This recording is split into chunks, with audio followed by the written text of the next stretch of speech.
Assalamualaikum warahmatullahi wabarakatuh. Balik lagi sama gue di sini di Rioval 88. Nah, kali ini kita akan bahas topik yang sangat penting, utama, yang akan membuat langkah kita langsung berbeda. Langsung aja kita mulai aja di judulnya, yaitu biaya dasar atau modal awal toko sembako untuk memulai ya. Nah, ada poin-poin yang harus kita pahamin terlebih dahulu, yaitu sebelum kita melangkah. Yang pertama adalah mulailah dari modal yang kecil terkendali. Kenapa harus terkendali? Karena begini, kita nggak akan langsung ujuk-ujuk ngeluarin uang besar, nggak akan. Tapi di sini kita akan belajar gambaran-gambaran berapa modal yang harus kita keluarkan, seperti itu. Nah, di sini kita akan memulai dengan hitung-hitungan yang sangat sederhana dulu. Jadi kita nggak akan langsung ujuk-ujuk blok ngeluarin uang gede, nggak ada di sini. Pendidikan utamanya adalah di sini kita akan memulai segala sesuatunya dari hal yang kecil, yang sederhana gitu. Nah, poin kedua di sini, hindari belanja besar di awal gitu. Jadi sebisa mungkin gunakan uang dingin secukupnya, sebisanya. Bukan ujuk-ujuk kita langsung ngeluarin modal besar langsung gitu. Nah, ada poin-poin yang harus kita ngerti dulu. Prioritaskan produk urat nadi gitu. Nah, jadi di toko sembako ini ada setidaknya 10 sektor utama yang harus kita ngertiin. Tapi sebelum kita melangkah, kita harus mengerti dulu apa sih yang sebenarnya menjadi kebutuhan masyarakat dasar di masa sekarang itu gitu. Nah, yang paling dibutuhkan di masa dasar sekarang adalah ketahanan pangan kita adalah 4 ini. 1, air, gas, telur, sama beras. Ini sektor dasar utama. Jadi nanti sebelum kita membuka toko, kita nggak akan langsung ujuk-ujuk ke sini, ke sektor pelengkapnya, enggak. Di sini ini akan kita melakukan ini akan bertahap. Jadi kita nggak akan langsung ujuk-ujuk. Nah, karena di sini itu biayanya akan luar biasa banyak gitu.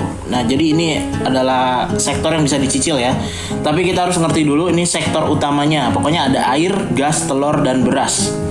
Nih, langsung kita masuk di materi utama ya. Nah, ada air.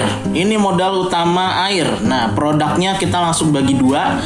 Itu ada galon aqua dan Cleo galon. Nah, untuk hitung-hitungannya, galon bekas aqua itu kalau misalkan kita beli 10 dengan harga rata-rata sekarang itu 45.000, berarti kita ngeluarin modal 450.000. Dan untuk refillnya ini kita ambil yang paling mahal, yaitu harga 19.000. Kalau dikali 10 berarti 190.000. Untuk totalnya untuk galon aqua berarti 640.000.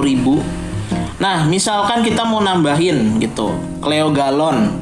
Nah, berarti Cleo galon itu nambahinnya sama jumlahnya 10, 350.000, refillnya 170.000, berarti totalnya jadi 520.000. Misalkan kita pengen lengkap banget nih, kita adain semuanya gitu. Cleo mini perkeratnya berarti ada 10 juga. Harganya jadi 165.000 karena harga dasarnya 16.500. Lemin galon juga sama 165.000 juga. Kita total berarti jadi 330.000. Ini untuk sektor air, langsung kita jumlahin harga hasilnya untuk berapa belanja kita untuk air doang, setidaknya ada 1.490.000. Taruhlah kita bulatkan menjadi 1.500.000. Ini sesuaikan, bisa separuhnya atau sesuai permintaan. Jadi ini harga pakem, tapi tidak harus diturutin semuanya. Kita bisa separohnya. Jadi nggak harus dengan angka-angka ini, nggak harus. Berarti kalau misalkan 1.500.000 taruhlah, kita bisa mulai dengan budget 800 gitu misalkan. Oke, langsung kita ke materi keduanya.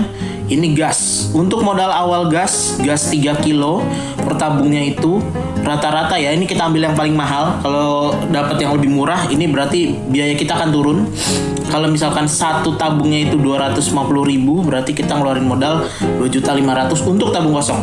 Nah, untuk refillnya ini harga pangkalan ya, harga pangkalan tertinggi 18.000, berarti kita ngeluarin biaya 180.000. Kalau di total semuanya jadi 2.680.000 untuk gas 3 kilo. Nah, kalau untuk gas 12 kilonya tabung kosongnya itu ini harga standar ya, 260.000, berarti kita ngeluarin 2.600.000 kalau misalkan kita beli 10. Untuk refillnya dia 180.000, berarti 10 tabung 1.800.000. Kita total semuanya tabung kosong sama refill 4.400.000. Nah, untuk gas 5 kilonya ini bisa nanti. Nah, ini gambaran utamanya untuk gas 3 kilo dan gas 12 kilo. Kenapa? Karena ini kebutuhan dasar UMKM dan rumah tangga. Apakah biayanya bisa kita potong? Sangat bisa. Ini nggak harus segini, nggak harus gitu. Oke, kita langsung di materi ketiga. Materi ketiga ini simpel, itu cuman telur. Telur itu harga petiannya 450.000 per 15 kilo isinya. Berarti kita akan mengikuti ya. Ini hanya cukup mengikuti harga pasar aja dan nggak terlalu ribet. Tapi kita bisa beli separuhnya. Langsung ke materi keempat, ini ada beras 50 kilo. Ini kita ambil yang paling tinggi karena kita juga bisa beli beras yang harga 5 kilo. Jadi ini kita ambil paling tinggi semuanya ya. Jadi 750.000, 850.000 ini adalah range harga beras 50 kilo. Tapi kita nggak harus beli yang kayak gini. Tapi ini akan kita ambil gambaran modal paling tingginya semuanya. Nah, berapa sih total modal awal kita kalau misalkan kita mau ngeluarin biaya untuk sektor utama? Nah, air itu 1.490.000 tadi kita sudah hitung. Nah, untuk gasnya ini yang gas 3 kilo, ini gas yang 12 kilo, ditambah telur 450.000, beras 750.000. Totalnya adalah 9.770.000 modal awal. Taruhlah kita bulatkan jadi 10 juta. Bisa dipotong separuhnya jadi 5 juta. Jadi kita belinya nggak 10-10 semuanya. Kita belinya cukup 5-5-5-5 aja gitu. Atau mungkin kita beli 3-3-3 aja gitu. Terserah. Pokoknya ini menggambarkan biaya 4 sektor utama aja nih. Antara 10 juta atau 5 juta. Tergantung kita kuat ngeluarin modalnya berapa gitu. Tapi disarankan di sini jangan mengeluarkan modal besar di awal. Keluarkan secara bertahap, secara mencicil. Ini adalah asumsi misalkan tempat kita luas banget dan memang ada biayanya. Semua bisa dicicil. Tidak harus sekarang juga kita ngeluarin biaya. Oh, bikin toko sembako itu ngeluarin biayanya 10 juta bla bla bla bla bla bla. Nggak harus kayak gitu. Kita cukup dengan biaya 5 juta aja gitu misalkan kita memulai. Karena di sini kita akan berpikir lagi, nanti kita akan pertimbangkan. Misalkan kita dapat dana pensiun berapa? Misalkan dana pensiun kita ternyata 15 juta, ya kita kurangin aja 7 juta untuk biayanya, cukup gitu. Cukup dulu gitu. Nanti kita sambil lihat perputarannya gitu. Kalau emang udah greget banget baru kita puterin lagi, tambahin lagi gitu. Jadi di sini jangan langsung mengeluarkan biaya yang luar biasa besar, jangan. Karena nanti kita akan repot dengan hitung-hitungan biaya hariannya dan biaya transaksinya dan lain-lainnya lah gitu. Karena itu ada hitungan operasionalnya lagi.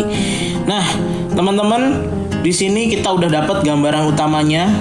Teman-teman bisa langsung alokasikan dananya berapa. Kita langsung bisa punya gambaran hitung-hitungannya berapa. Jadi kita udah langsung punya gambaran lah, tinggal nyesuaiin tempatnya di mana. Oke, selamat berbisnis, selamat berdagang, selamat meraup keuntungan, semoga sukses di luar sana. Kita nantikan kabar-kabar baik setelah review hitung-hitungan ini. Oke, sampai di sini aja. Assalamualaikum warahmatullahi wabarakatuh.